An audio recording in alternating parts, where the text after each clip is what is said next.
Assalamualaikum warahmatullahi wabarakatuh. Di sini kita akan mempresentasikan hasil dari kerja kelompok kita dengan judul peningkatan kinerja SDM. Saya Ahmad Kurniawan Sidik. Saya Saidul Akbar. Materi presentasi.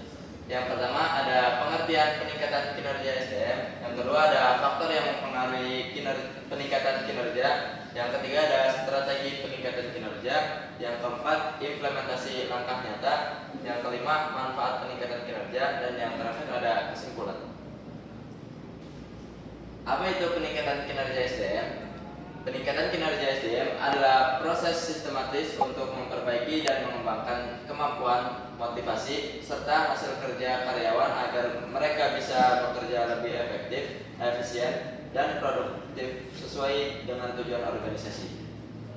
Jadi peningkatan kinerja SDM berarti usaha agar orang-orang di dalam perusahaan bisa bekerja lebih baik dari sebelumnya, lebih cepat, lebih tepat, lebih semangat, dan hasilnya lebih berkualitas. Faktor yang mempengaruhi peningkatan kinerja. Yang pertama ada kompetensi atau kemampuan dan keterampilan. Yang kedua ada motivasi kerja. Yang ketiga ada kepemimpinan. Yang keempat ada budaya dan lingkungan kerja. Yang kelima ada sistem penghargaan dan sanksi. Yang keenam ada pelatihan pengembangan SDM. Dan yang terakhir ada penilaian dan umpan balik kinerja. Strategi peningkatan kinerja. Yang pertama ada pelatihan dan pengembangan atau training dan development. Yang kedua memberikan motivasi dan penghargaan. Yang ketiga evaluasi dan umpan balik kinerja atau performance appreciation. Yang keempat peningkatan kepemimpinan dan yang terakhir pengembangan karir. Selanjutnya ada implementasi langkah nyata. Yang pertama ada menyusun rencana pelatihan tahunan, menggunakan KPIs sebagai alat evaluasi. Yang ketiga menyediakan feedback dan coaching. Yang keempat menciptakan budaya kerja yang positif.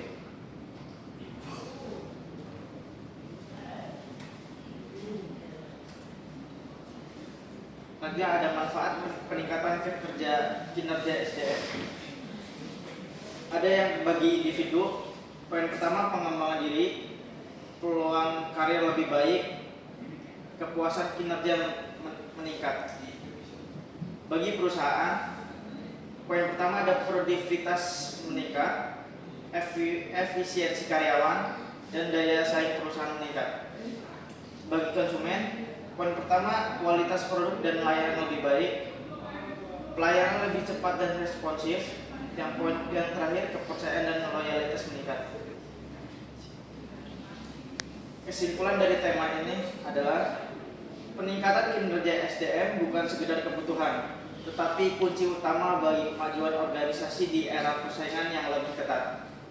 Kinerja SDM yang optimal dapat dicapai melalui strategi terarah seperti pelatihan, pemberian motivasi, evaluasi berkelanjutan, serta pengembangan karir dan kepemimpinan.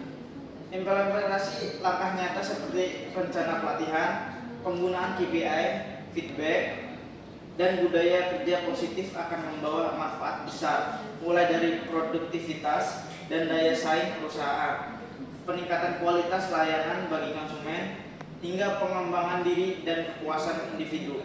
Dengan SDM yang unggul, organisasi siap melaju lebih jauh dan menghadapi tantangan masa depan dengan percaya diri.